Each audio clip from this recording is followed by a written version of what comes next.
Do you think it's too late to start again? Well, if you find yourself reeling after extreme loss, I have an incredible episode for you today. Welcome back to Empowered Endeavors, where we transform burned out professionals into purpose-driven powerhouses. I'm Shaunna Lee, speaker, strategist, and host of this space where real stories meet real growth. Each week, we dive into the truth behind the pivot, the podcast, or the plot twist, and help you create the next chapter you actually want to live. Today's episode, we are going to meet Kate Assaraf, who is the founder of Dip Haircare, which aims to playfully educate people about the environment while encouraging people to buy better, buy less, and shop small. I'm excited to share this conversation with you where we talked all things entrepreneurship, sustainability, and visibility. All right, let's get to it. Hey, everyone. Welcome back to another episode. Today, we are talking to Kate Assaraf. She's the founder and CEO of Dip Haircare. And Kate, I am so excited to have you on the show. Thank you for joining me. Thank you for having me. Absolutely. I'm so excited. Yes. I have been, we chatted a little bit before we hit record, and I was super excited to try your products. And I'm super excited for you to introduce them to my audience. So tell us a little bit about Dip. Sure. Dip is a serious hair care for not very serious people. It's very lighthearted take at sustainability. And our products are mostly plastic free and meant to last a very long time. So you don't have to buy them very often. Yes. And I perused your website and noticed on your, oh gosh, I'm forgetting what it's called now, but it wasn't the FAQs. It was about bad advice you didn't take or advice you didn't take. And first of all, I love that your voice came out in that section of the website. It was very relatable and like you were talking to a girlfriend.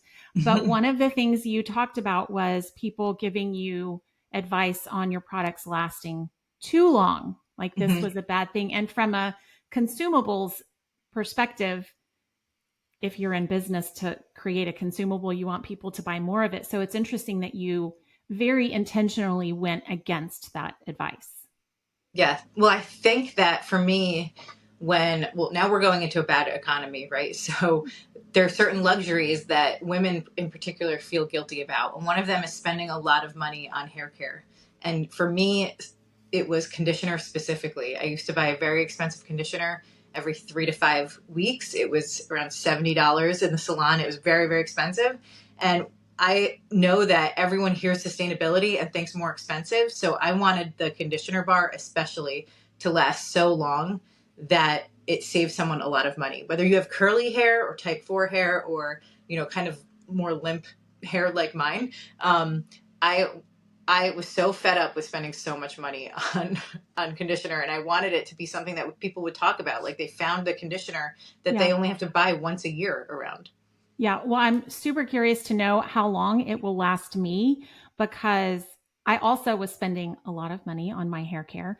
I also appreciated that you shared on your website how much of a hair journey you've been on, because I think we can all relate to that, right? Like I've done the box dye all the way to the professional dye myself. And so being able to kind of see myself in that was really, really cool. But I'm curious to see how long it lasts me, because I actually, through the pandemic, got to the point where I'm only washing my hair once a week. And gosh. The product is going to last me so long. It's going to last you 2 years. Like you might have to call me in 2 years and let me know if you're even down to the last sliver. I will totally let you know. Well, awesome. Okay. So I would love to dive into your journey specifically to becoming the CEO and founder of this company, for generating this company. Like I see sustainability as a topic that more and more people are kind of paying attention to and interested in. Not everyone comes to the plate and says, I'm going to help solve the problem and create a solution to the problem. So what got you there? So when I was pregnant with my first son, which was about 10 years ago, I read this book called Boys Adrift. My brother had given it to me. And the book talks about all the ways that modern society is making men less productive when they grow up. It's a very very kind of, I don't know. My brother, I'm Middle Eastern. My brother is like, you know, firstborn Middle Eastern son. He gave it to me as like, you got to raise strong boys. So I read it and I didn't really expect anything of it. You know, it talks about video games and it talks about, you know, that our fathers and sons don't hunt anymore. And then one of the chapters was about plastic and how it not only accumulates on the earth, which is what everyone was talking about then, but also how it in the Potomac River, there's plastic runoff from a factory, and it was having the male fish lay eggs. So it was totally changing the biology of the fish in the Potomac.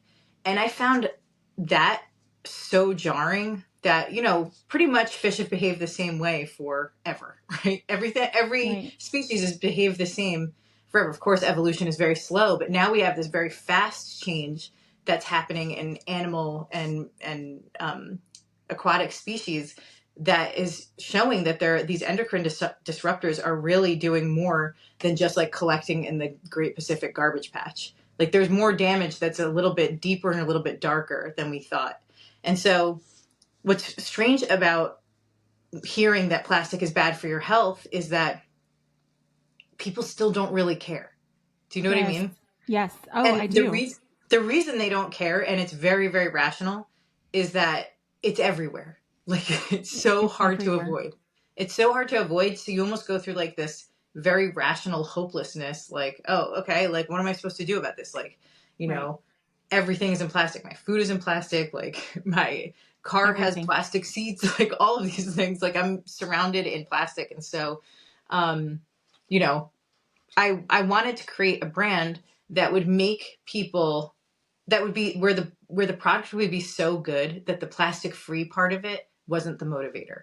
The plastic free it was motivator for me, but I knew that wasn't going to be the motivation for consumers. And I watch all of these plastic free brands. I would say not all, but many of them really get the messaging wrong because people are not motivated by less plastic. They want stuff that feels as good as it was before, you know? Yes. So, well, and you brought this up on your site as well, that you were talking about usually sustainable products, people don't enjoy using them as much. And so, and for, I'm going to say women, especially when it comes to taking care of our beauty, quote unquote, needs, we want to feel luxurious and cared for. And so I appreciate that you are accomplishing that. That's really incredible. Thank you.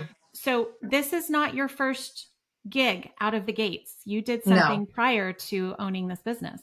Yes, I had another similar brand before this one in 2020, and you know I can't go too into detail about it, but it was successful. It was called Nope, and you know I spent 4 years building it. I ended up choosing a business partner where our views didn't align, and then we ended up dissolving it, even though it was very successful. And it was really one of those things that crashed my world down. Like, and that is what we talk about a lot on this show is these moments of extreme loss. And they are typically make or break moments for a lot of people. And for the people that I have on the show, it becomes the catalyst for where they go next. And so it becomes this conversation around reinvention. So what did reinvention look like for you, not just in business maybe, but how and who you needed to become in order to lead this new brand? So first, I have to not minimize what it means to lose the company that you love. Correct. Like it was, when I say that I was on the brink of suicide, I had lost, 40 pounds. I lost my eyesight for a little bit. Like it was a very stressful situation. I lost a lot of my hair. Like, thank God my hair has come back now. But like, I when you see like one of those raggy dogs in the street, in a street, like that's kind of the version of me that I look back and see when I see pictures from that time. Even though I'm smiling in photos, I'm not okay. And it took, one of the things I fought for was to be able to start a business up again in the same category. That was very important to me because this has been something I've been thinking about or working towards and studying since 2014 when I was pregnant with my first son. It's been an ongoing thing. So there was a very dark time where, you so much about your identity here in the United States is what you do and what you Yes. do for a living. And when 100%. that has been ripped out of you and you feel that it's like unfair and like, just kind of not deserved, you go through like a spiral. I was spiraling in a way where, a business divorce, I think a lot of people compare it to a actual marriage divorce. Is super painful and it's just expensive. It's all those things.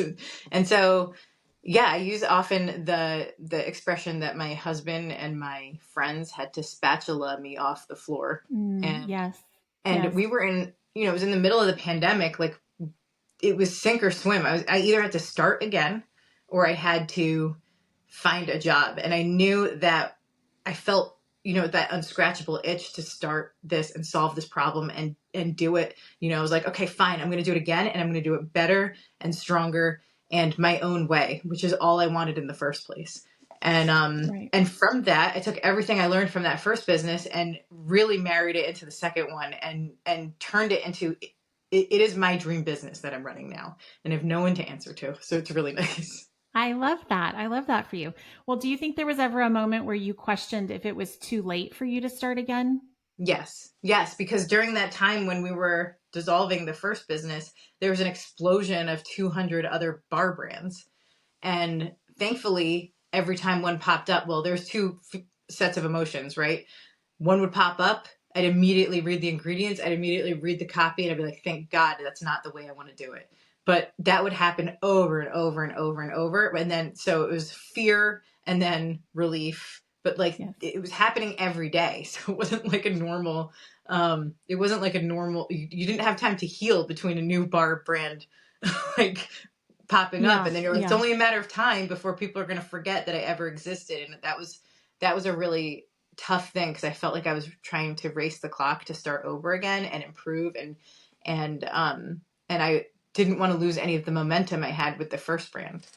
What do you think pulled you through and kept you consistently coming back each day to keep at it? My children, really. I knew the kind of day I wanted to have, the kind of life I wanted to live, which was spending time with them.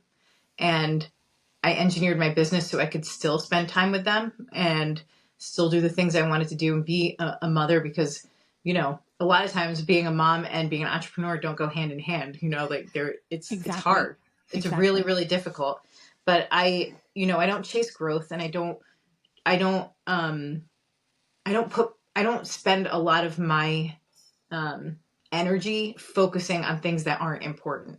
I learned that very quickly when going through that big loss of the first business, and how easy it is. That's probably a good segue into this next question that I have, which is, what do you think is one myth that women, especially moms, need to let go of when it comes to building something meaningful? That you don't have to Shark Tankify your business. Your business is worth running, whether it's eligible for Shark Tank or not. Like, you can have a business that has, a healthy revenue. It doesn't have to be $20 million in revenue to be. And I think we are fed a lot into that because I come from a millennial, so I'm in that girl boss, like hustle culture era, where you have to decondition that way of thinking because that's really no way to live, and it's so unnecessary. Exactly, it's so unnecessary. Exactly. Well, and how do you think becoming a mom influenced the way that you lead your business today? So the biggest way it does is that I've met small store owners all over the country, which is, so I keep my products off of Amazon and I try and get consumers to shop in small stores. And the reason is, by the way, I love. Thank you. So I've gone around the country. I've met a lot of these small store owners, specifically zero waste store owners in person.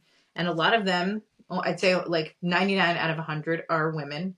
And then a large percentage of them are mothers. And so it's like that camaraderie of motherhood makes me want to share that piece of the business with them. So if they succeed, I also succeed. Instead of me capturing super high margins on my own website, I always ask people to try and find the store closest to them first. And that is because of this, mother to mother, woman to woman relationship that we have.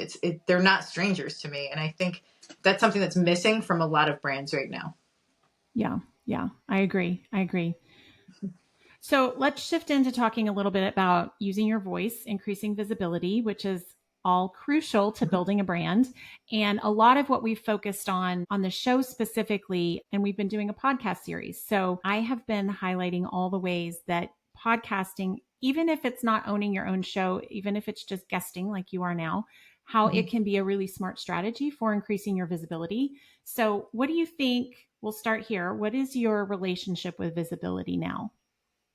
So I like to be, so there's two pieces of visibility. As a founder, I don't want to be so front and center in the brand. And the reason is just, I don't think just because you're a founder, everyone was entitled to your face and your home and all of the things surrounding your life. Yes. And I think a lot of women are told that they have to be, broadcast themselves all the time. And I think that is a disservice we're doing to women founders, because for every moment you're answering, you're putting yourself in content and answering all these things. It's moment taking away from your actual life, Yeah, exactly. And so I strongly believe that we just need to all take a step back and not insert ourselves so much that it brings negative into our life instead of, more. Well, and we talk a lot about burnout on this show as well. And I think that leads to burnout when we're trying to do all the things and be all the places, and how much energy it takes to be visible in that way. Yeah, I think. And also, my weight is always changing. I'm a yo-yo dieter, and sometimes I really am okay with being on camera, and other times I'm like, oh, this is Do not. I have to be? Yes. Oh, girl, I can relate to that. I'm turning 50 this year, and with that has come not only, wisdom, which I'm glad to have earned and gathered along the years, but some extra pounds that I'm not so excited about. And so I'm like, okay, well, here we are. Well, okay. So when you're working on visibility, both for yourself as well as the brand, there comes a point when you have to really trust your voice and know that you have something important to say. So how do you think you learn to trust your voice? I don't know if I'll ever learn to trust my voice. I'm riddled with doubt. Doubt is it's all over me. But I think what kind of resets me is realizing and thinking about the customers that do love the brand so much. So all of my gratitude is funneled back into my customers, because sometimes I can't believe that anyone buys anything from our brand at all. You know what I mean? Like Wow. Yeah. I love my company. I love everything about, obsessed over all of the products, but it's still like it always kind of, you wake up with doubts about it all the time. And maybe that's just a me thing, but I think that might be an everyone thing. No, I think it's an everyone thing. I think we all have our share of doubting. I mean, I've been the host of this show, this podcast. It's my baby. I have 4 actual human babies, but this has become, one of my babies. And I still have moments of doubt. Am I the right person to lead this show? I'm like, who else is going to lead it? It's my show. So yeah, I think we all have those moments, but I think being able to still continue forward is where the beauty comes, right? Like being able to ignore the voice, reason with the voice, whatever we need to still do what you're compelled to do. I think that's what matters. And clearly you are doing that.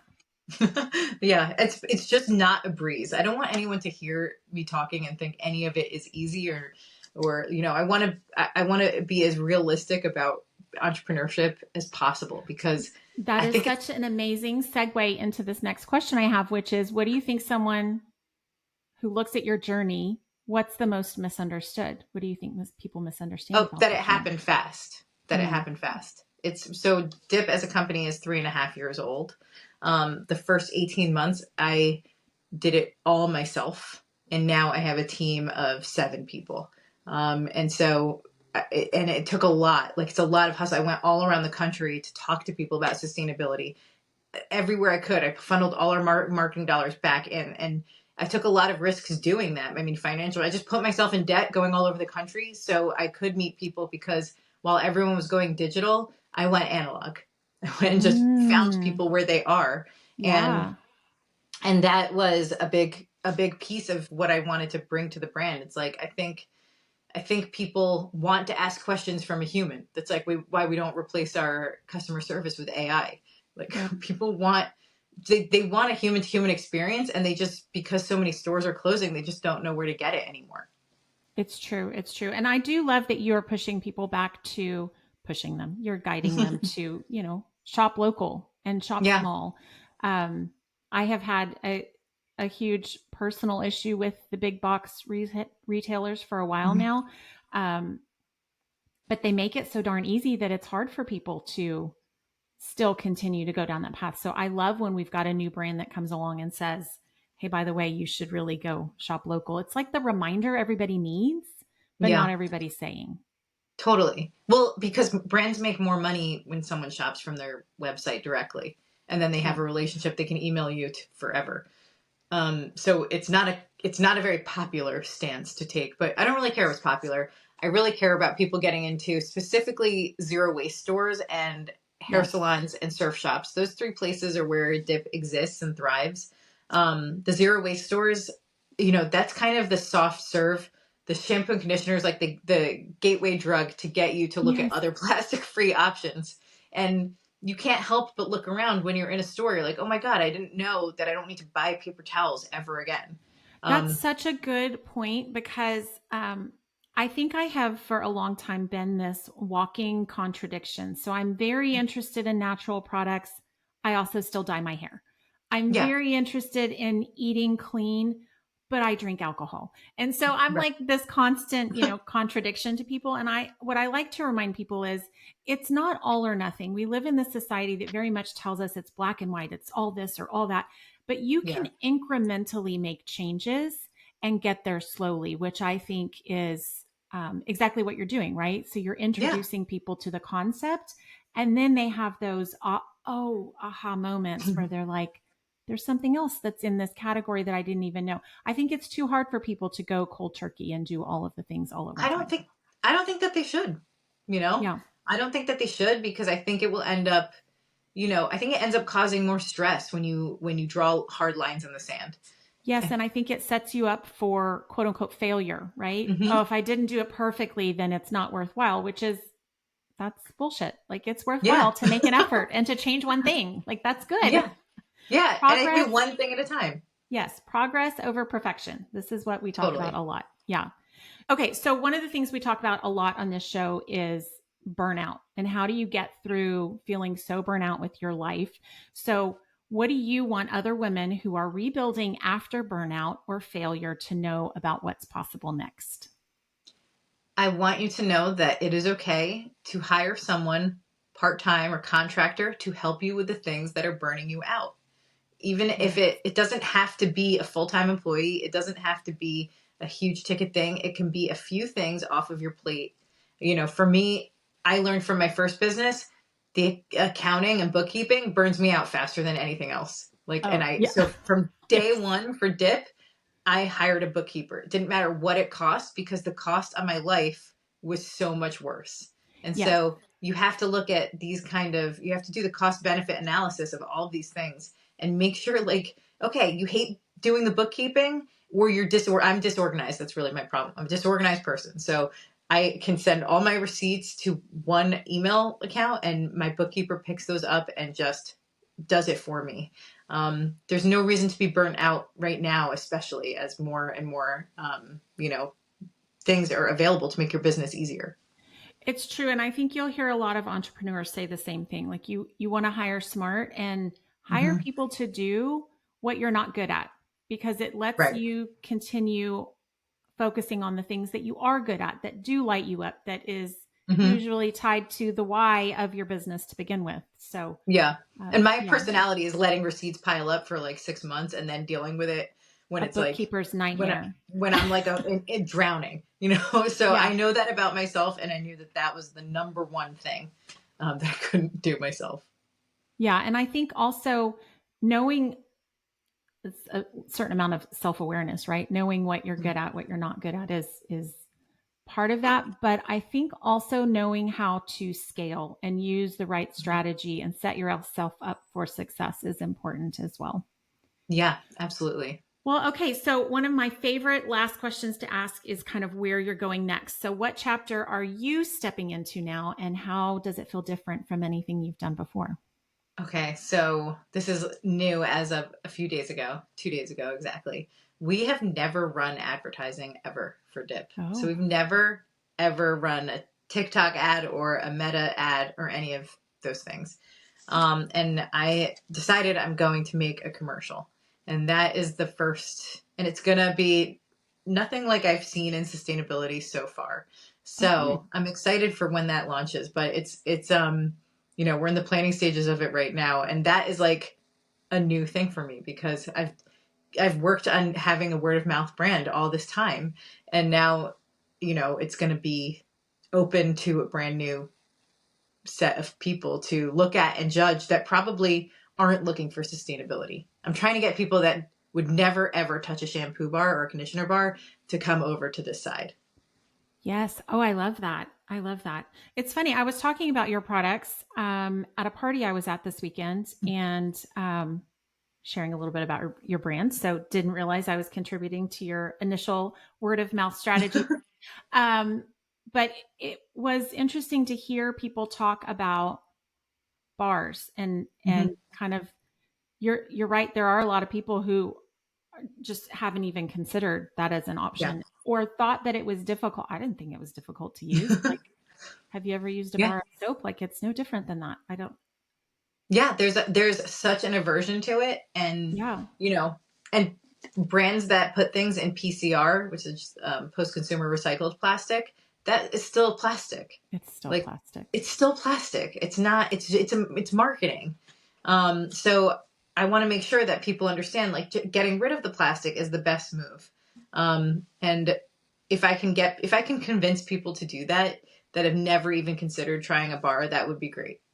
That's the goal. Well, and so for my listeners who are like, I'm sold, where do I find it? Where would they find you? So dipalready.com, DIPALREADY.com. And then that's also our social handles are at dipalready on Instagram and TikTok. And when you go to our website, just check the store locator. It's front and center at the top, and see if there's a spot in your town that sells dip. And if you do go in there, let them know that I sent you. So the store owners always like to know. Fabulous. Fabulous. Well, I have thoroughly enjoyed this conversation. It was a pleasure to meet you. Thank you so much for coming on the show. Thank you so much for sharing your time with me. Absolutely. Absolutely. Thanks again for listening to Empowered Endeavors, where story meets strategy and your voice becomes your greatest asset. If this episode stirred something in you that could best be served by having your own podcast, then join me in Pod Launch. It's open for enrollment now at the super special introductory price, and I can't wait to help you start your podcast. Until next week.